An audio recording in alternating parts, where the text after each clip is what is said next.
Hi, everybody. Welcome to Mormonish. I'm Rebecca. And I'm Santa. There you go. And I'm Santa. And we have some wonderful guests with us today. We have Kolby and Cami Reddish. How are you guys this morning? Good. Doing great. Thanks for having us. That is wonderful. And I want to make a note.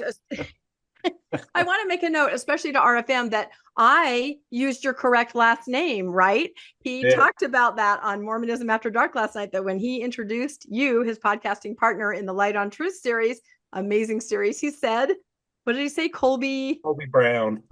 And in the Mormonism After Dark last night, he was wondering why I didn't correct him. And it's because there's so many of RFM's jokes and references that go right over my head. Isn't that true? Yeah. That's what I thought it was. I thought he was making a joke that I just didn't understand. Yeah, and I think that's true. I do that too. He'll say things and you just kind of smile and nod. Sure, let's move on. So that is great. Brown, Reddish. Anyway, we're so happy that you guys are here. And Landon, look at you. You look so festive. Do you just like put that on, wake up in the morning and say, I'm going to dress like Santa today? It is Christmas time, and today we're going to talk about Santa. So I figured, why not? And you just happen to have a Santa suit there. I happen to have it. Yeah. Unfortunately, it's a little humbling when you put it on and it doesn't fit.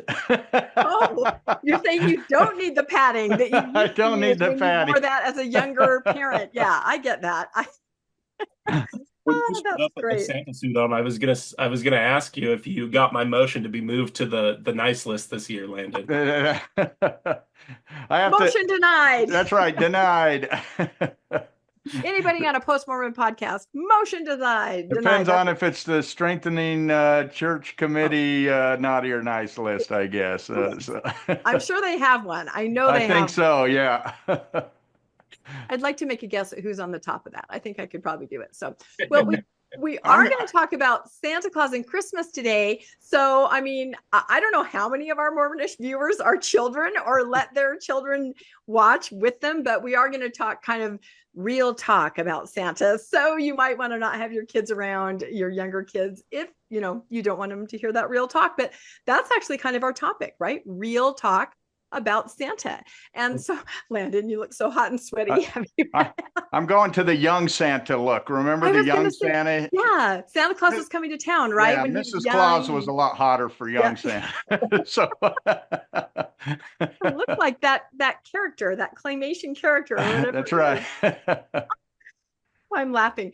Okay, so let's pull up our first slide because this is why we're here today. A few days ago, Kolby pointed out to me this post by our wonderful friend Anthony Miller, and I thought it was really good, and we were kind of texting back and forth and chatting about it because Kolby and Cami have younger kids in the home. This is right up their alley, and so we were kind of talking. I thought this is a really interesting topic, and so let's kind of maybe we do a podcast on it, and here we are. So Anthony had said, how did you decide when or if to quote, ruin Christmas by revealing that the stories are literary legendary rather than literal? Did you want to know when you found out, like thinking back to our own childhood? Mm-hmm. Did you feel betrayed or lose trust in those who knew but didn't reveal that the stories were literary legendary? And would you have rather that those who knew were transparent with you instead of playing along as if they were literal? This is such an Anthony question, isn't it? he just knows how to kind of get into your psyche and make you go, I haven't really thought about that before. So, but I thought this was a great topic, and that's why we have Cami and Kolby on today. So I'll just let you guys start out since, Landon and I are both our youngest kids. I think how old is your youngest? 20 and 21, right? And my youngest is 20. So we're kind of out of that era, and it was a little bit different back then, but you guys are right in the thick of it, which is so fun. So yeah, why don't you tell us a little bit about your philosophy and let's just talk. Perfect. So our youngest is 5, and then 9 and 11. So this is something, the reason I had messaged you about this is something that when I saw Anthony's post, this is something that we went through with our kids, having left the church. One of the biggest things that really frustrated me about, navigating a faith crisis, coming out the other edge of a faith crisis, was the way that I felt that certain church leaders lied to me and knew that they were lying to me. So the examples I could give is Boyd K. Packer's talk where he said, not all things that are true are useful. And we know that President Oaks has played fast and loose with the truth. And just having felt how much that frustrated me on the back end coming out of a faith crisis, it was completely different than the feeling I had towards people like my parents, say, who really did believe those things were true and were teaching me what they really believed. I just felt that really, really bothered me. And so really it was, I think last Christmas, one of our first Christmases out, that we kind of grappled with this question. Yeah. I remember listening to a podcast, I think it was Almost Awakened with Brittany Hartley, and she mentioned that she had told her kids that Santa wasn't real. And at the time, it like shocked me. Yeah. I was like, who would do that? Like, Christmas is so magical and it's so fun, and I have great memories. My mom was really good at making Christmas feel fun because of the activities and all the stuff she would do. And so I was like, I can't take that away. And in the post, you can see he even frames it. He puts it in quotes, but like, would you ruin it? Would you ruin Christmas? Like, as if that would be the only way to have a magical, good Christmas when you're a child, is to know about this magical being Santa and to play along with all the movies. And it gets pretty intense these days with the internet. Like you said, it was probably different when you guys were raising your little kids, but now there's apps where you can take a picture of your living room and it will just generate Santa in it. So you can like be like, I ran into Santa and I can prove it. And here it is. Like, there's a picture of Santa in our house. And so like you can really play it up. And there's like apps where you can like scan your child and it will tell them if they're naughty or nice. But you get to decide before if it's gonna say you're naughty. Like, I'm sorry. Oh my God, that's very triggering, I think. That's a little stressful. And I think as a parent, you think, oh my goodness, how fun, because we're playing a game and we know it's a game, and everyone else is playing along, and media is playing along, and there's Santa trackers and all the movies, right? And you think, well, I can't just not give that to them. But if you take a second and think about what it would be like for the kid, right? Santa is constantly, well, Santa will find out if you do anything bad or anything wrong, and then you won't get the magic, you won't get the presents, and it's this weird switch that happened in my mind when I started to think about what it might feel like to be the child and to be born into this world that you know nothing about. And these are your loving parents who are telling you what's real and what's not real. And they're like hardcore playing a game with you, and you don't know that this isn't real. And so we decided after a lot of talks that we were going to we told our oldest, or our oldest found out, so he's 11. So he kind of went through the normal, we played along. And then our other one came out when our oldest and us were hiding eggs. So in our family, if you find out, you become a helper. You become an elf, or so you get to play the game with us, because that's how society plays this silly game. And it's actually kind of fun when you're the parent. Right. I think it might maybe more fun to be the parent, because you kind of know, and you can look up the silliest elf on the shelf ideas. And so it was our youngest who didn't know yet. And so she was 4, and we were trying to decide if she would be old enough to keep the secret for other kids, because she's in preschool and this year she's in kindergarten. And so we knew that people are going to bring up Santa all the time. And we had to make sure that she was mature enough to not ruin it in case other kids not be a whistleblower. Yeah, because I think that's how a lot of us found out. A bell ringer. Yeah, the bell ringer. A lot of us, I think, back in the day found out because other kids are like, come here. Yeah. You go over on the side of the school. I have something to tell you. We're all like, what? Santa's not. You're like, so I think a lot of us found out from siblings or cousins. Yeah. When they're that little, we'll just, oh no, like they don't know what they're talking about. Santa is, let me prove it by tricking you with this app or this story or this movie or whatever it is. And the movies are always set up as, if you're kind of starting to not believe, just wait, because, Santa's going to show up at your house, and then you'll know for sure, because you'll see him or get a ride in his sleigh or whatever the movie's going to show. But as a kid, though, it's kind of a rite of passage when you go from the non-believer or from the believer to the non-believer. Now you're kind of entering adulthood in a sense that you now are in on the secret, and now it's your responsibility to keep that from the smaller kids. So I think it's kind of a rite of passage for children. It is, and it almost feels really exciting when you do know the secret.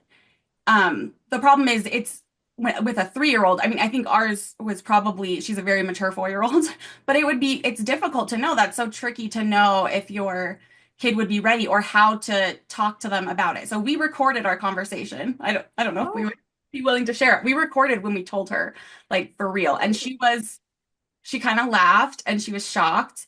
And we said, everybody kind of plays this game and we didn't know what to do, but we think you're ready to know, like, the biggest secret of all time, that everybody is playing this game and we want to know if you want to play the game with us. I think telling her that way, it got really exciting because our kids now, the calendar comes out and they each take a turn being the elf on the shelf because that's what we did before. And so they plan these things out and it is a big deal. And they love looking at the Pinterest and all of the YouTube channels that they don't put on the kids' YouTube channels because it's the elf on the shelf ideas. And there's some really funny ones. And then they get to plan it out and make their little notes and put it up for the other 2 kids to find the next morning. And it's been really exciting and fun for them. And I was worried that we'd lose the magic if they all knew. But we have our own little traditions. One that Kolby did when he was growing up is that we start putting presents out during the month of December under the tree. And the names are different. So we'll pick a movie. Last year, I think we did The Grinch. So the names were labeled like, I'm like Mary Lou, Cindy Lou, yeah. And then the dog and Max, but they don't know what their names are. So the presents come out under the tree, but they don't know, like, which presents are theirs because on Christmas morning they'll find out, oh, my presents are the ones labeled Max, or my presents are the ones labeled The Grinch. And so there's lots of fun traditions we still do. Yeah, that's something my parents did, and it almost makes it like a game the entire month of December. The kids are trying to figure out who they are. And I think that's really the big shift that's happened because, like, I know Anthony doesn't have that view, but even the way in that post that it says, there are people who think if you tell your kids about Santa that you're ruining Christmas, that you're ruining the Christmas experience. And I think the way Cami put it is the way that we've talked about it and the way we've experienced it is instead of feeling like I'm playing a trick or playing a game on my kids, I feel like now that our kids know about it, they're part of the game together and they take turns basically being the one who's making the fun for each other. And it's just been a really fun model for us to enjoy the last couple of years. And really that's the only reason we wanted to talk about this is to say, no, it doesn't ruin Christmas to have those conversations with your kids. I think the other reality, and I know some people might call me dramatic for this, but and I fully own that a lot of it's coming from, the way that the church kind of you experience gaslighting and all these things when you're leaving the church. Even if you look at all the classical Santa movies, right? Like we think that it's heartwarming applied to that situation, but the tactics that are used to encourage kids to continue believing in Santa when they start questioning and they start noticing, they start using their critical thinking are really gross and triggering to me. And so I fully own that, when our little 4-year-old started to look at us and with those big blue eyes and wonder if Santa was real, that I just couldn't bring myself after everything we've been through with the church and leaving the church to lie to her. And I know that some people will say, no, it's not as simple as that, but that's really where it is. That's where we landed. And so for people who feel that way about it, that they don't want to have to lie to their kids or play a trick on them, I guess that's why we wanted to talk about this, to say, no, you can still have just as much fun. You can still have just as much magic. And guess what? The kids get to be part of that in a different way. Yeah, they feel a lot more in the loop. And there's a lot more to talk about when they like, isn't this a silly thing that our society decided to do? And to tell them how it kind of morphed into just this, I don't know, this Pinterest looking elf on it just really has come to this strange place where everyone's willing to kind of be in on this game the whole month of December. And it's collective. That's true. No, what you said about that reminds me of when my kids were old enough to do family night and to hear some of the more Mormon stories, like the first vision and stuff like that. And I remember the very same thing. I'm sitting there, I'm supposed to tell them the first vision. They're looking at me with their eyes and I knew I didn't believe it. I was always very PMO and I could not bring myself to say it because I thought this is going to sound crazy to them and I can't make it sound real. because I don't believe it. So I had no problem not telling my kids. I just didn't say it. Unfortunately, I didn't tell them why I didn't believe it or what I thought, which is why I have several TBM children, right? Because I just thought, well, we'll work on that later. And I just didn't tell them anything. So you guys are great because you're not only saying this isn't exactly right, or true, Santa, but here's what we do and here's what it means. You put it in a context, I guess is what I'm trying to say. So they have a very healthy attitude toward all of that. And they're little critical thinkers, which is amazing. So I don't know. How do you feel, Landon, sitting there in your Santa hat? It was different back in our day. You know, back in my day, now I sound really old, but I don't think anybody ever thought of, not telling them. They just assumed kids would find out, but it wasn't as overwhelming. I think Christmas is what you're describing now. I mean, with all the proof, the apps, the stories, it was different and more simple, I think. I think I understand, because I think everybody who, after leaving the church, they kind of question that. Should I tell my kids this because I felt like I was duped all the way through? I kind of look back at it, though, and I say, there are some differences. Number one is, it makes the kid do some critical thinking to figure out, is this true or not? By telling them there's a Santa. And, most kids at 8, 9, they start figuring out and going, how does he come down all those chimneys in one night? That doesn't seem possible. So in one sense, it helps develop that critical thinking. And then when they do figure it out, we actually say, yeah, you're right, we were kidding you. And so they go, I knew it, and then they're not making life decisions based off of Santa Claus. They're not deciding what university to go to based on Santa Claus, who to marry based on Santa Claus. So for me, as I started looking at it, I kind of said, okay, I'm okay with the tradition. It's kind of a fun tradition for me and for my family. So with my grandkids, I let my kids decide, obviously. However they want to do it is however I'll play along. My kids were far past this by the time I got to this point. So I just kind of look at it that way, as it's a little different in that everyone agrees. Whereas in the church, you find out and you say, look at all this proof. And they say, no, no, no. And they start making up reasons for why Santa must be true, and you're going, that to me is where the harm is that no one admits it, even when you critically figure it out.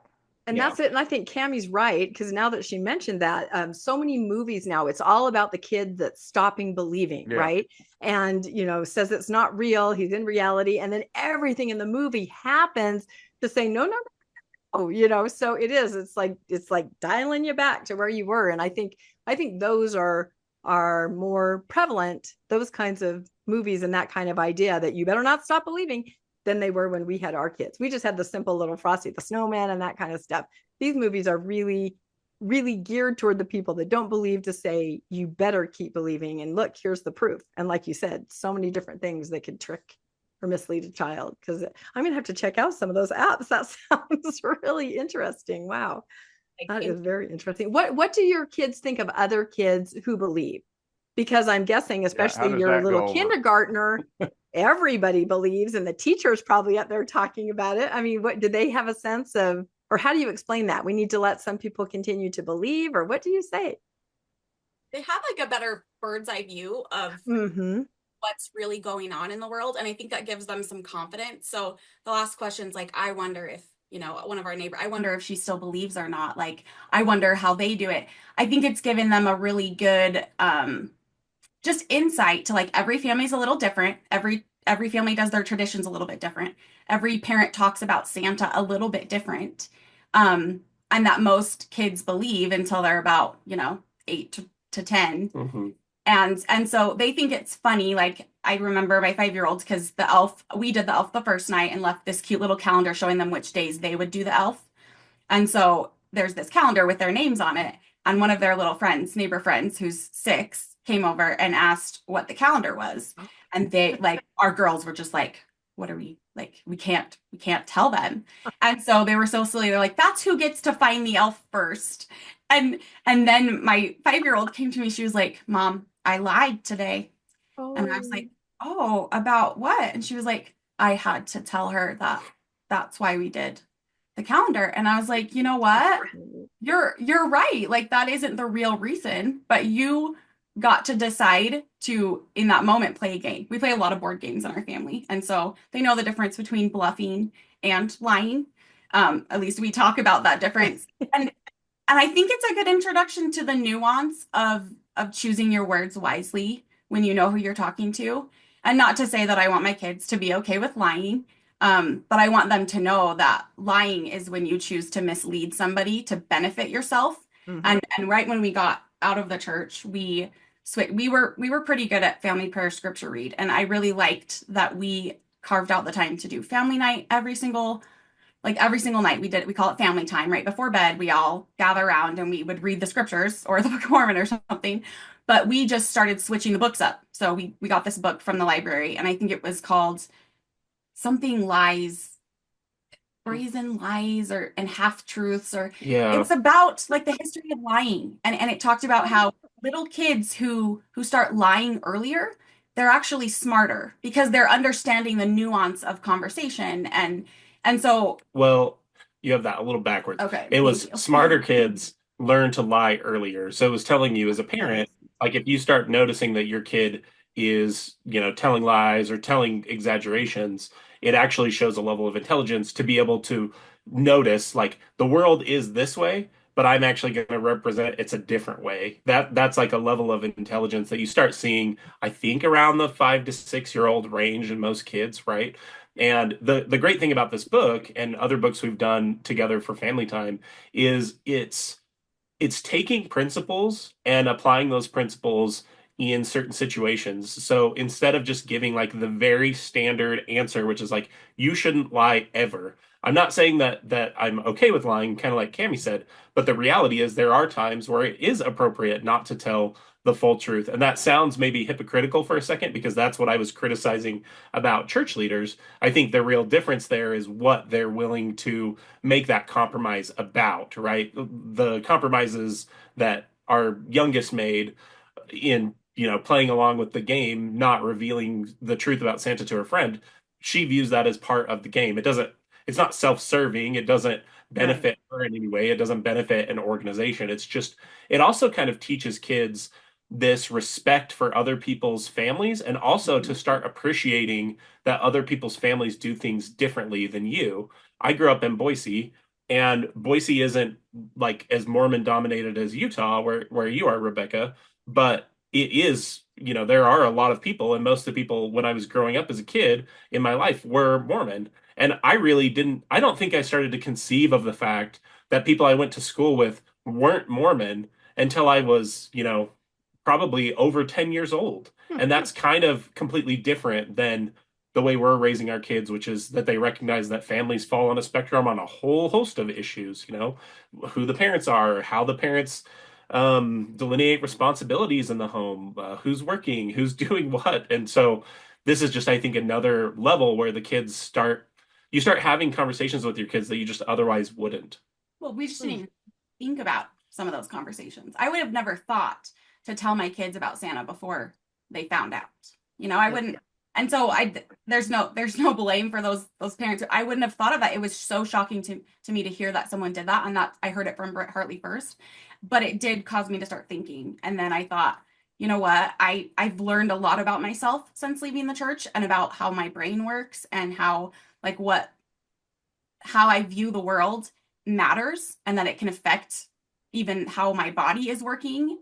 And one of the things I learned about was magical thinking. I don't know, it's a psychology term. Yep. No, we use that term all the time. Yeah. Yeah. And so I've been trying so hard to cut down on the magical thinking for my kids, because when you leave those doors open, anything can be real. If you teach them that there's this magical man that flies around on a Christmas Eve and can go to all these houses, and that's possible, then monsters might be possible. And the scary things that they hear about in a movie or a show or all of those things could also be possible. And to shut all of those doors, especially for our 5-year-old, we've noticed is so different. She's not scared of anything because it's been very clear every step of the way. Oh, that's not real. Let me show you on YouTube how they made this CGI monster in the Goosebumps movie. And we can just show her a 5-minute clip of the green screen and some person pretending to move a certain way, and how they've created that and put that into this CGI character that they drew a picture of. Like one of the things that they're getting for Christmas is this cool app where it comes with this page and you can just draw anything and it will make it into a game. Like you can draw a game, like little levels, and then you have a guy, and then you can play the game that you drew. But it gives them this really clear understanding that like we do know the difference between real and not real. And there are so many ideas out there that people have and so many scary stories that you can think of. But there's a difference between a story someone thought of and made into a movie and reality, the real reality. And it's hard for kids to know that when all you know is your little 5-year-old life, or most of the time you spend in your home, and you go to preschool sometimes, and then you go to kindergarten, and that's your entire world. They need someone to explain to them the difference between real and fake, or there's a lot of fear like going on underneath the surface that can really scare kids. Yeah, and that makes me think of the way I was raised. I talk about it all the time, that my parents told me all the magical, crazy stories of Mormonism. And it was terrifying because it was real to me. I mean, I thought angels could show up in my room. I thought Cain could show up in my backyard. I mean, I knew all of these stories. And because it was such magical thinking, I couldn't make the distinction between the two. Eventually, I got a little older. And that's why I tell everybody I was agnostic since being pretty young, because I just said, that's all crazy. That's not real. That's too scary. I'm shutting that door. Because to them, what was faith promoting, to me, I'm like, that, I don't think that's real. And my parents are telling me that's real. That it was very disconcerting to me. So do you ever compare religion or the church to the idea of Santa? Or do you ever make any kind of parallels there, or just, the critical thinking, or did they just kind of arrive at that on their own? Do you turn it into teaching moments at all, I guess is what I'm asking. You mean directly with our kids? Like, directly with your kids. Do you ever bring up other religions, or how to think, critically about life philosophies and things in light of what you've kind of now set in place for Santa? You set this really good parameters, which apply, I think, to the real world, of course. Yeah. So one of the books that we did read, aside from the lying one that Cami mentioned, we also read as a family a book. Actually, I think we read 2 different books about comparing different world religions and kind of like sharing examples of religious innovators, people like Martin Luther. So we have had those conversations. But yeah, I agree with you, Rebecca. I think in our mind, when we get to be adults, we see these things as 2 completely different things, right? Like Easter Bunny, Tooth Fairy, Santa, they fit into one bucket, and then religious supernatural claims fit into another bucket. But I think to a developing child mind, there's no difference. They just see them as these supernatural things that happen, this magical thinking that happens. And for kids, since they're not in on the game, they see it as something that's really happening, that they are seeing this magic in the world, right? When they wake up on Easter morning and there's eggs everywhere, they don't know that mom and dad were up for 3 nights, 3 hours in the middle of the night stuffing and hiding eggs, right? They think that there really is this magic. And I think that really boils down to another big lesson I think I've drawn from this experience, and I've been really happy with where we've landed, is when we adopt that magical thinking, we're willing to look for magical solutions, right? We see this all the time when people will, after some tragedy or some disaster, will offer like thoughts and prayers. And I'm not saying that isn't a well-intentioned effort, but what I am saying is that's never been proven to help anyone ever, right? In a significant way. In fact, there's one study on prayer, when they were looking at it on intercessory prayer with surgeries, that actually indicates if people are praying for you, your outcomes will be worse because you have the anxiety of not wanting to disappoint people and to disappoint their prayers or their faith. I gotta live. I can't shake their faith. I've gotta live. That reminds me of yesterday, Landon and I came across something about fasting. A stake, and I posted it. Maybe some of you guys have seen it by now, but a stake was very motivated by President Nelson's kind of end of the world, second coming rhetoric at conference, and they decided that they wanted to do something special in their stake to sort of unleash the power of the Lord, or bring the power of the Lord into the stake. So they decided to have a continual fast at least one person is fasting every day between Christmas Day and Easter, right? You go to a sign up genie and you sign up. So this fasting, there will be someone's not going to be eating Christmas Day. Somebody's not going to be eating Valentine's Day. Somebody's not going to eat on New Year's Eve. But in their mind, this is going to bring this power. And Landon and I were just saying that that's like a magic spell. That's an incantation. There's no difference between saying, I'm going to cut off a piece of my hair, throw it in a fire, and I'm going to bring the power of the Lord. It's the very same, but the stake is doing this. And you made the point, Landon, that might lead to like one-upmanship, right? Yeah, absolutely. I kind of, in this discussion, I kind of see, though, as I grew up believing in Santa Claus and believing in Jesus, when I finally had that faith crisis break, I was able to look back at my experience with Santa and say, well, geez, I remember how excited I was that Santa was going to come, and then he didn't come. That's kind of like how excited I am that Jesus is going to come, and is he going to come? And I was able to kind of use that thinking and say, this is pretty much the same thing. So if you never have that magical thinking, if you grow up in maybe an atheist household or a household where you don't believe that, then I can see where that can be hey, I never got the magical thinking, and that's a good thing. If you grow up in an LDS believing home and you don't have that magical background, do you have that ability to compare and say, oh, I had that magical thinking before, and maybe this is the same thing? Because if you say, no, I always knew that wasn't true, but this is true because I always grew up knowing this is true, then I don't know what your thoughts are on that. That's a thought I had as you were talking about that. Well, I think the context just matters so much, right? That's why I'm glad that we had those comparative religion talks with the kids, so that they're not uninformed about what other people believe and what other people's experiences are, so they can show that respect to it.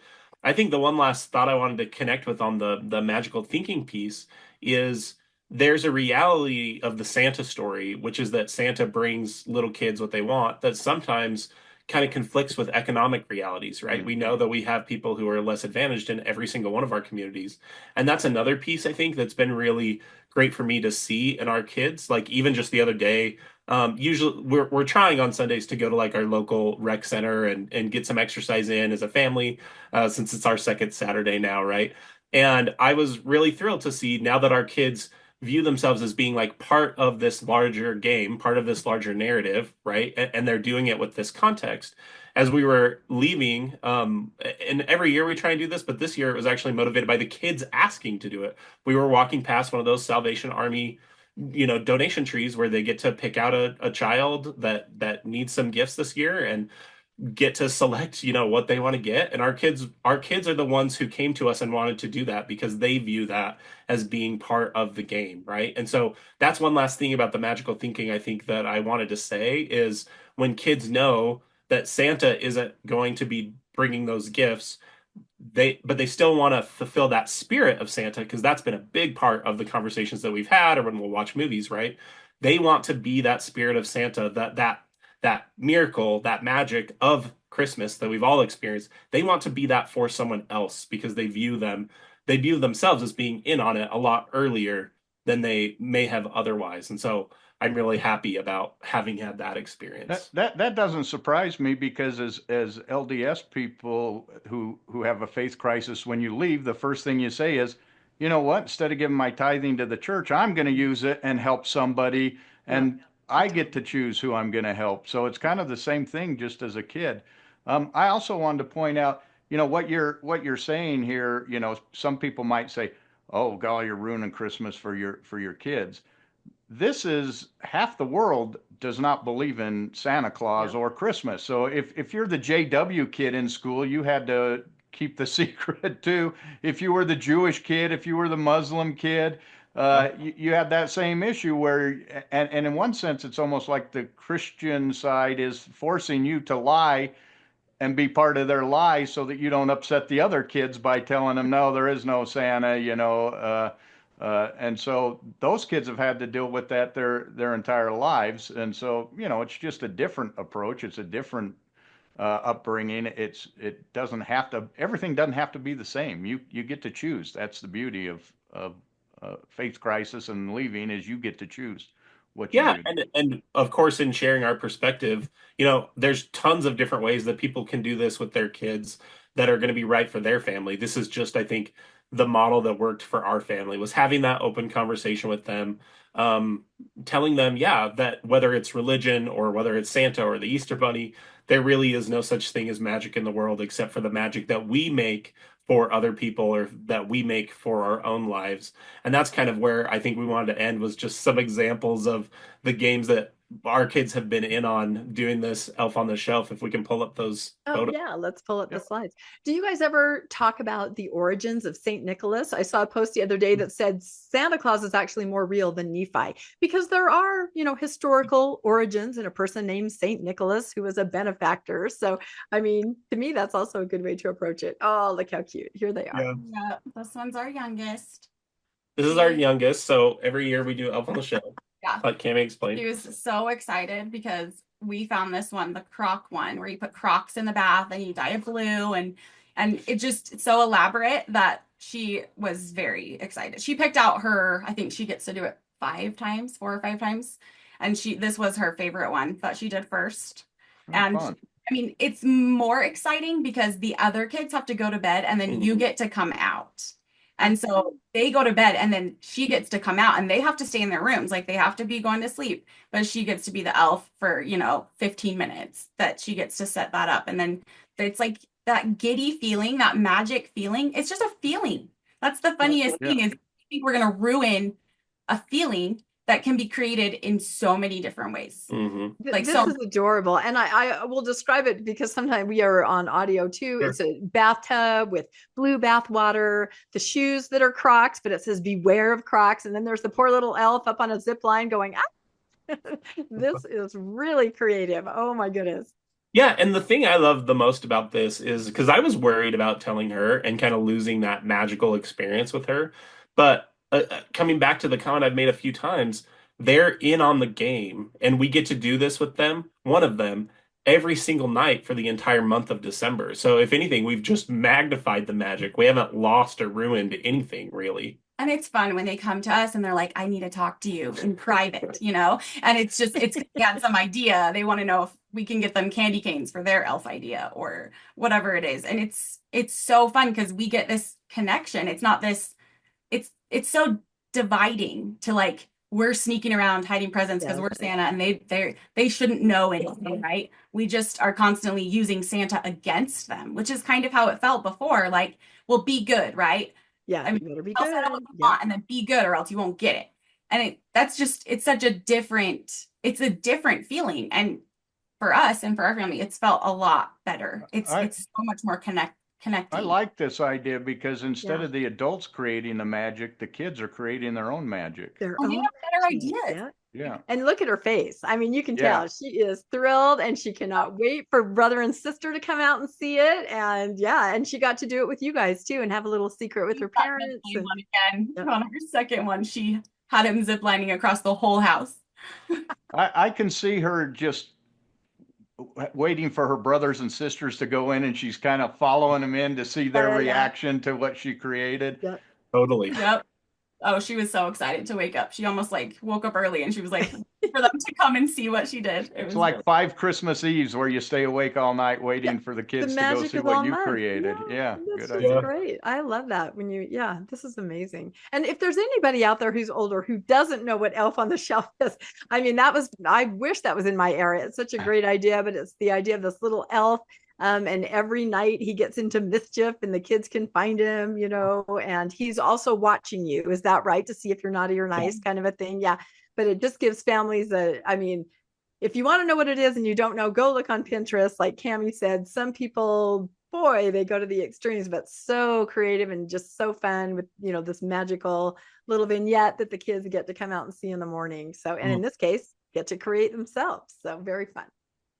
Yeah, and I think we just had another example or two. Yeah, so this is our middle. Oh. So I'll describe what we've got. Yeah, describe it. This is great. The elf is tied up, and I think I see some tape over his mouth, and he's hanging off something on a fridge or a drawer in the fridge.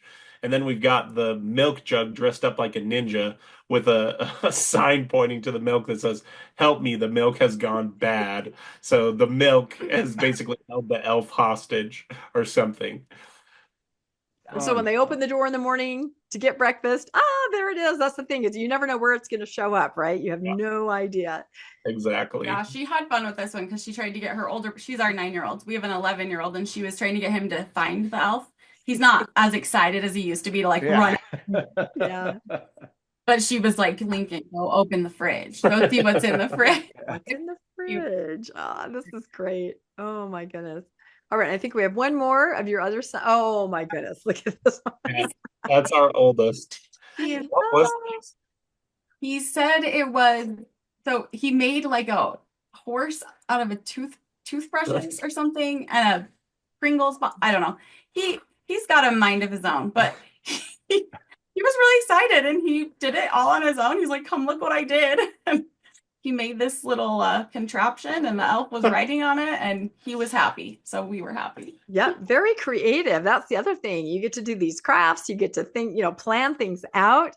That is really fun. I put in one slide because I was thinking about my family. We were very religious. I'm sure had Elf on the Shelf not been something, my parents never would have done it. However, they might have done Zelf on the Shelf, right? The white Lamanite that Joseph Smith discovered the bones of. So I just made this Zelf on the Shelf, a Book of Mormon Christmas tradition, a timeless LDS Christmas classic the whole family can enjoy. Yeah, I can see maybe some more hardcore LDS families wanting to do Zelf on the Shelf. That's perfect. Yeah, very silly. So this is one of the things we've always talked about as as we've left the church is, how do you recreate new traditions for your family when you don't necessarily have the same religious beliefs that you had before? And so these are some great ideas of different things that you can do, and maybe a little more secular ideas of how to celebrate Christmas while still making it magical for the kids. Yep, and that is Cami's big thing. She's been so good about helping create those rituals and helping our family find meaning.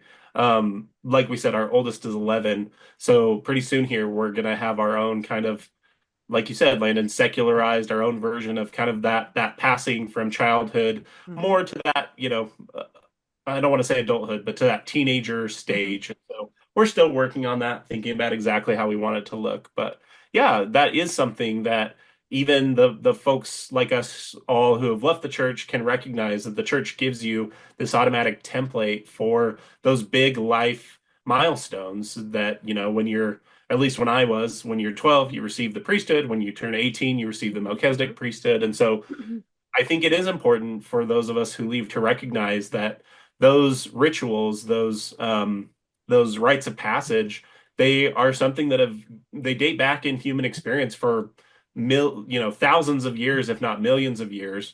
And they do that because they are important to us to recognize that. One of the books that we both read, did you read it? Mm-hmm.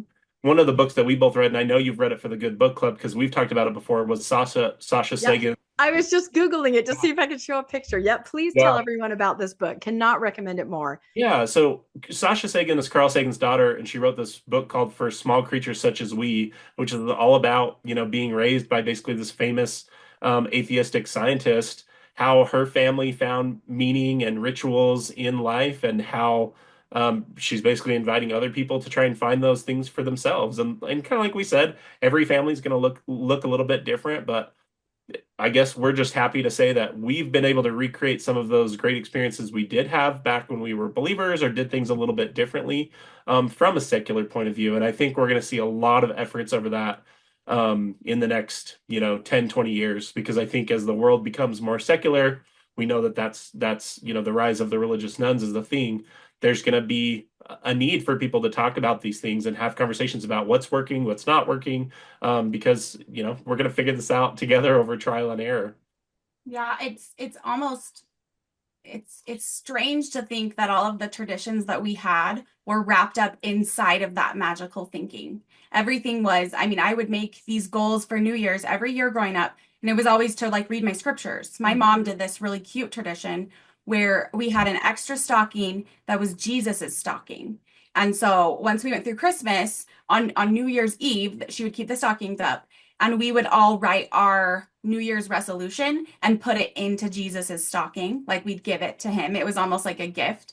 And so we continue that. We did that with our kids when we were believing members. And I felt like it was a good way to help them understand, like, we want to like make goals but it was always the same thing. They always like, well, I'm going to read my scriptures more. I'm going to say my prayers every single day. And I thought, that's so sad that we kept ourselves inside the box of magical thinking.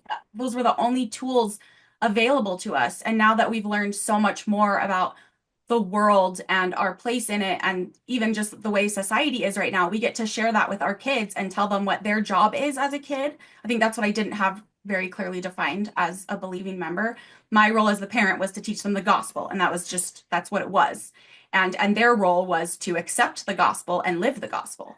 And now it's my role as a parent is to help them explore the real world around us and to help them see their place in it, and then tell them how they can affect the world, and tell them how they can, look on a YouTube channel and notice if it's got the special sticker to tell them if it's legit or not. Like, did you know that YouTube is doing that now I think it's just with doctors.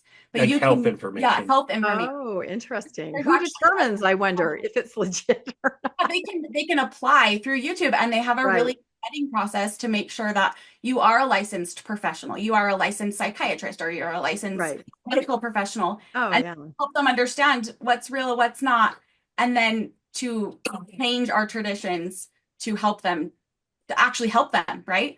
Prayer and scripture study is only going to go so far. But now we get to tell them, hey, like, why do humans need to make goals? Like, what are the pitfalls that the human brain is likely to fall into? What patterns have you noticed in yourself that you feel like this is something that I struggle with, and actually that's normal. A lot of people struggle with, and there's a lot of information, and I could make my goal based off of real information from real doctors that can tell me how my brain works and how I can, progress in this life the way that I want to. I can meet the goals that I want to. And so it's been a huge shift. And we're making this book for our son between the ages of 12. When he turns 12, he's going to get it. And it's going to go through 12 months of activities that he has to do to increase his critical thinking skills, to ask himself questions about what he wants to be, how he wants to affect the world, even things like looking up the problems of the world. If he could write down the 10 biggest problems that our world faces globally, like, to help him get that information and to go find it, and then to write it down so that when he's deciding who he wants to be, he has that in mind. That's such a huge shift from what I felt like I was prepared for going out into the world.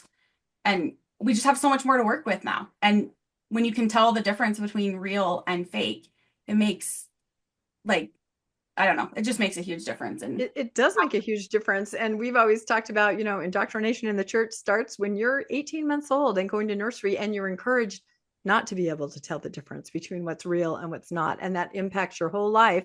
And that's why exactly. They'll tell you what's real and what's not. Exactly. Yeah. You don't get to determine that yourself. And I think that's why when people step away, somebody like our age, Landon or me, in our mid or late 50s, you're just like, what was real? What really happened? What decisions did I make based on nothing real? It's a very untethering feeling, I mean, I love it when I see people that step away at your age or even younger, because I'm like, okay, now go, now please, just do it, but it is, you have to kind of reconcile with what happened, because a lot of what you did wasn't based in reality. Have you guys thought of publishing, expanding on these materials, putting these out there? I know we're going to get comments from people saying, I want that book, or, just to how to talk to your kids, or the book that you described from your son.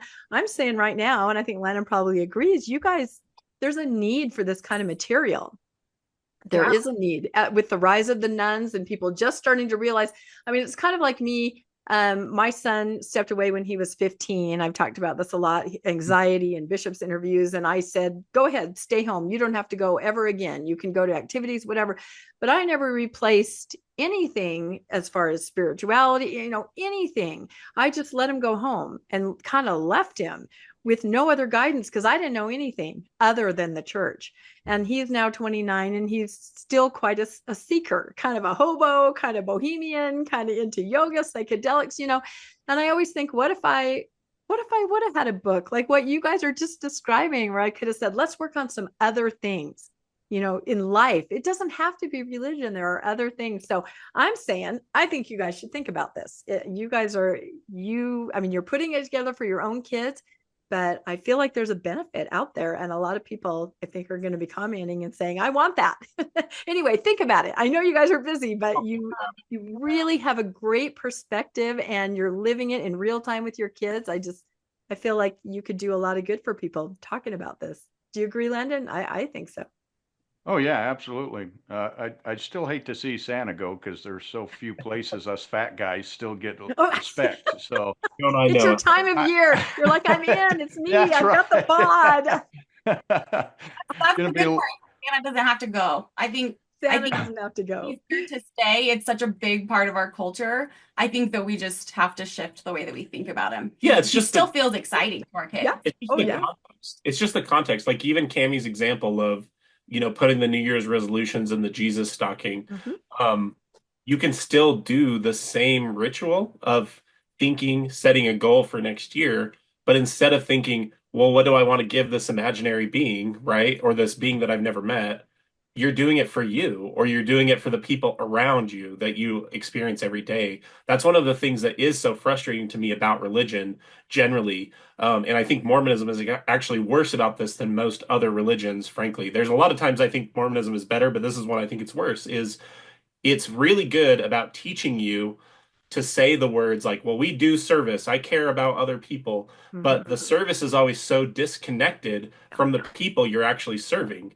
Unlike the example, you know, where our kids are picking another kid to give gifts for Christmas off of a tree and learning about them and what they like and trying to think about them, it's always so abstracted. It's like, well, I'm going to go do service in the temple for this person that's dead that I don't know anything about and I never will, right?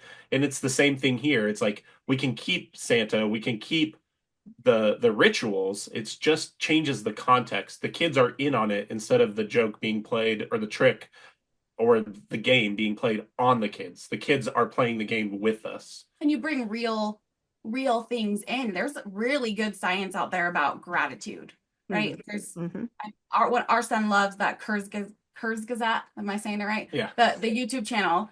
And they have these gratitude books. He got one 2 years ago for Christmas, where you keep a journal of that.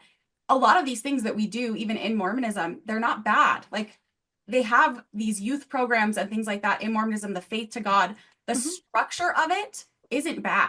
I mean, the only bad thing about it, now that I know the truth, is that it all lives in itself. It all lives inside of that magical thinking. Yep. You're kind of, you spend your entire existence inside of it. And so you don't know how to live outside of it, and you don't have the skills to live outside of it. And once we kind of broke that open, we first got to tell our kids, hey guys, like, this is just what happened. We were raised in this religion, and it's nobody's fault. It's where we landed. And now we get to decide what to do next, because we know this. And we were wrong and we had to sit down with our oldest and say we were wrong. I mean, we had just baptized him when we left. Wow. And we said, we told you that this was the right way, and we just found out that it was the wrong. We thought it was right. We did. But we found out it was the wrong way. Well, and we don't want you to suffer because of that. So we have to tell you we're wrong sometimes. And I'd say even more than that, we didn't just tell him we were wrong. Like, we explained at a kid appropriate level, we explained things to him, you know, like, for example, that we thought Joseph Smith translated the Book of Mormon and thought he translated the Book of Abraham. But then when we explained the reality of the situation, that basically there's no New World archaeological evidence at all. Brief spoiler for the episode with RFM tonight, but there's no New World archaeology that supports the Book of Mormon at all. How likely is that to be true? It is kind of coming back to a comment you made, Landon. It was actually a way that we were able to get our kids in on that critical thinking that we engaged in through the course of our faith crisis. It wasn't just telling them the conclusion. It was actually sharing with them, the old phrase from school, like, show your work, or show the math. Telling them how he got. Mm-hmm. The receipts. Yep. Which we have. And like I described, I never said anything to anybody about it. I just said, this isn't, my family. So they have no idea why or anything. So yeah, very interesting. Well, this has been absolutely fascinating. I love it. We could talk about this a lot more, but we've all got a lot of Christmas shopping to do, right? Because we're going to air this. I think there'll be like 6 days left, right, Landon? I mean, everyone's going to be scrambling. Sure. So very exciting. But we really appreciate your perspective. And I think it's invaluable on many different levels. And to anybody of any age, I think you've just made us think about a lot of things in a way that I had not thought about it before. So I love that. You guys are really awesome. So thank you so much for bringing this idea to Mormonish. I love it because it's, it's seasonal, it's timely. And I have to say, your kids, I'm jealous of your kids. They have awesome parents. Seriously, they are going to grow out to be quite something. It's really amazing. So please comment, everybody. What are you guys doing about Christmas? Do you have younger kids or grandkids? And what are you thinking about Anthony's questions that he asked, or have you not thought about it? I mean, I think we all kind of eventually arrived there. So comment. We would love to hear what everybody else is thinking and what new traditions you guys have created in your families with your new point of view and maybe less magical thinking. So yeah, please let us know what you're thinking. Please like and subscribe to Mormonish Podcast. If you'd like to be made aware of when new episodes come out, you can hit the notification bell. If you would like to make a donation to help financially support Mormonish Podcast, it is the end of the year. If you're just saying no to tithing declaration and you want to find another 501c3 to help support that could be Mormonish. We have links in the show notes. We also have links to our merch store. You can grab yourself some Mormonish merchandise. And again, thank you so much, Cami and Kolby, and thank you, Landon, for co-hosting. And everybody, please have a wonderful holiday. We just wish you all the best, and also in the new year. So thanks, everybody. Thank you. Bye-bye from Mormonish from now.